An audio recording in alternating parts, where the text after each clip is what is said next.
equações diferenciais ordinárias lineares ou simplesmente EDLs, é a abreviação que a gente costuma utilizar. O que é uma equação diferencial linear de ordem 2?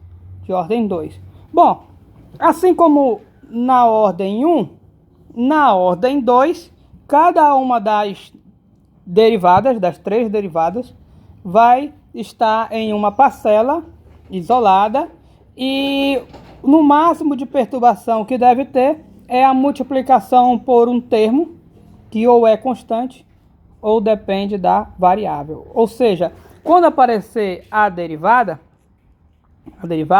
pode ser ordem 1, ordem 2, ordem 0, a perturbação máxima que deve ter a multiplicação aqui por alguma função, uma função que a gente costuma chamar de A, e essa função, ela no máximo depende dessa variável. Claro, ela pode ser constante, nada impede.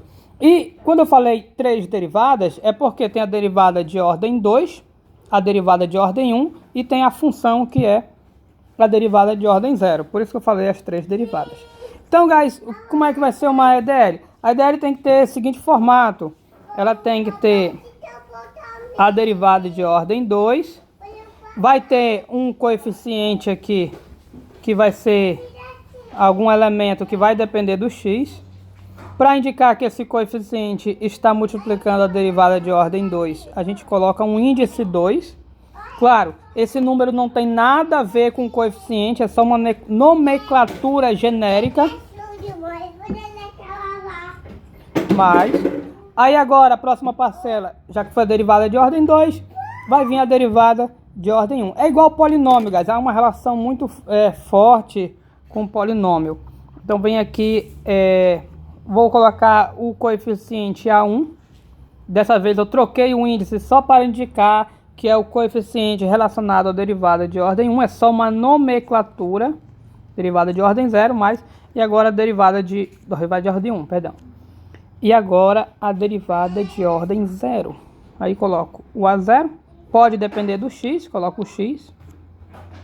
E a derivada de ordem 0 é a função. O outro lado pode ser alguma função dependendo de x. Então isso aqui é uma equação linear. Perceba então, cada uma das parcelas são termos lineares. A gente já debateu sobre termos lineares. Para quem não lembra, a derivada, para ser um termo linear, ela tem que estar sozinha. E o que? E pode aparecer no máximo uma multiplicação aqui. Se essa multiplicação depender do y ou da derivada, já perdeu linearidade. Se tiver uma raiz aqui, enfim, tem que ser só ela e multiplicado por algo, dependendo do x. Então, essa aqui essa aqui é a forma de uma equação linear de segunda ordem. Claro, eu estou abreviando a equação linear, mas a gente sabe que é uma equação diferencial, que é ordinária, linear. Segunda ordem. Às vezes, guys, acontece, e eu vou até copiar para não ter que escrever tudo de novo, acontece que toda essa parte linear, ela, na nossa equação, às vezes a gente se depara, deixa eu reformular, às vezes nos deparamos com uma equação linear nesse formato, ou seja, toda parte linear é igual a 0, então a função do outro lado é 0. Quando isso acontece, nós dizemos que a equação, vou colocar em azul, nós dizemos que a nossa equação, ela é homogênea. Então, o que é uma equação homogênea? É uma equação em que essa função aqui do outro lado, dependendo de x, ela é igual a 0. Guys, perceba também a questão da linguagem, que eu estou chamando simplesmente de equação, quando eu falei o que é uma equação homogênea. Mas eu já deixei subentendido que eu estou me referindo a equações lineares. E quando eu uso equação linear, também estou abreviando, porque está subentendido que é a equação diferencial. Então, antes, quando a gente trabalhava com equações diferenciais de primeira ordem, a gente chamava de ED, que é equação diferencial. Às vezes chamava só de equação. Quando chamava só de equação, estava subentendido que era uma equação diferencial. E aqui, às vezes, a gente vai chamar apenas Perdão. Às vezes, aqui a gente vai chamar apenas de equação linear, muitas vezes. E claro, fica subentendido que é uma equação, que é diferencial, linear. O ordinário também fica claro que é ordinária. A gente nem cita o nome ordinária porque já é evidente. A gente trabalha apenas com equações ordinárias. A gente não trabalha com as outras que são as parciais. Então por isso que a gente nem usa mais o nome termo ordinário, mas subentendido. Todas as equações diferenciais que nós trabalhamos aqui são ordinárias. Tanto é que na própria abreviação a gente nem usa o O de ordinário. Ok?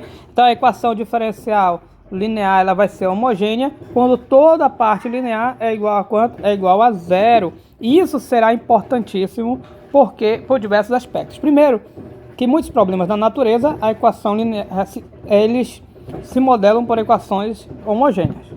Segundo, que antes de nós estudarmos isso, a gente vai estudar isso. E por que isso, professor? Porque as equações não homogêneas possuem um grau de complexidade um pouco maior para se resolver. E aí a gente trabalha primeiro com as homogêneas, que são mais simples, bem mais simples. Depois a gente desenvolve um método para cá, em que a gente usa esse. Então, esse aqui. Então a gente trabalha com esse primeiro. E outra coisa, guys. Por causa dessa nomenclatura homogênea, a gente acaba dizendo que esse termo aqui, quando ele não é zero, veja, se ele não é zero, a equação deixou de ser homogênea. Então a gente diz muitas vezes que ele é o termo não homogêneo. Não homogêneo. Tem um hífen aqui. Por isso, quando a gente trabalha com equações não homogêneas, a gente chama o termo não homogêneo. É esse termo aqui, tá? É ele que está matando a homogeneidade. E é isso. Próximo vídeo, nós iremos começar a teoria que irá construir os nossos métodos, e não o nosso, que serão mais de um, os nossos métodos de resolução de equações de ordem 2. Então, a partir daqui começa uma teoria, tem todas essas partes aqui, guys, tudo fazendo parte da teoria, mas é uma teoria bem mais fluida, como eu já falei, bem melhor de se estudar, ela é mais gostosa, vamos assim dizer, do que lá na ordem 1, porque é legal, os resultados parece que eles vão fluindo naturalmente.